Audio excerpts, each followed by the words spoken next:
Welcome to the instructional video for On the Track of Prehistoric Humans, part of the eAnthro Lab's global laboratory. This lab explores ways that you can estimate the height of an individual using just their footprints, even from a hominin species that lived millions of years ago. In this video, we'll show you how to set up your own experiment and collect data.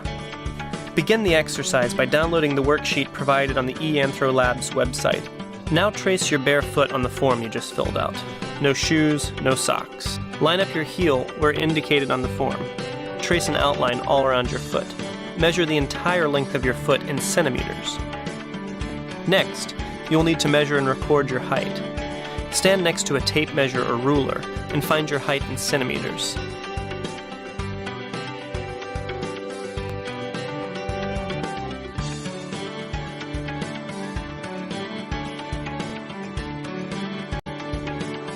We also want to know how stride length might correlate with height. To do that, we need to determine your stride length by marking your footprints as you walk normally across a given distance. A stride is one walking cycle, in other words, 3 steps. To record your walking cycle, we need to use materials that leave behind evidence of your footprints. This video will show you 2 examples, one with paint and one with sand. In the first example, roll out about 6 to 12 feet of paper on the ground. Fill a basin with a small amount of finger paint and mix it with water, and place this basin at the beginning of the butcher paper.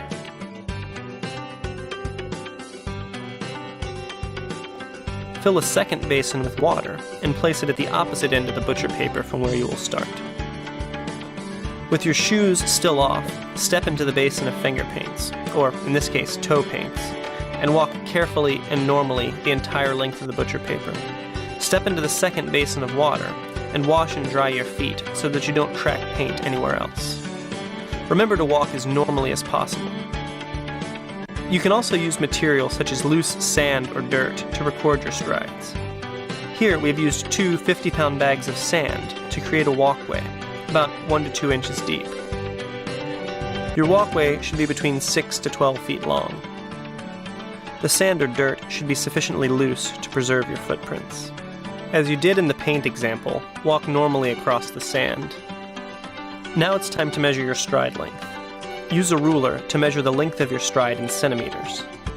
You can see in the video that we begin our measurement at the back of the heel on one step, then count 2 steps forward, and end our measurement at the back of the heel of the 3rd step.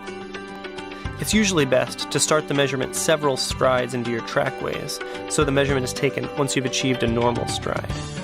Of course, you can also measure several stride lengths, and then calculate an average for your stride. Congratulations! You've completed the data collection process, and it's time to enter your data into a data set, which can be plotted on a graph.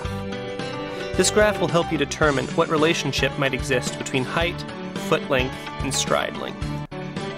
Complete the online form using the information from your datasheet.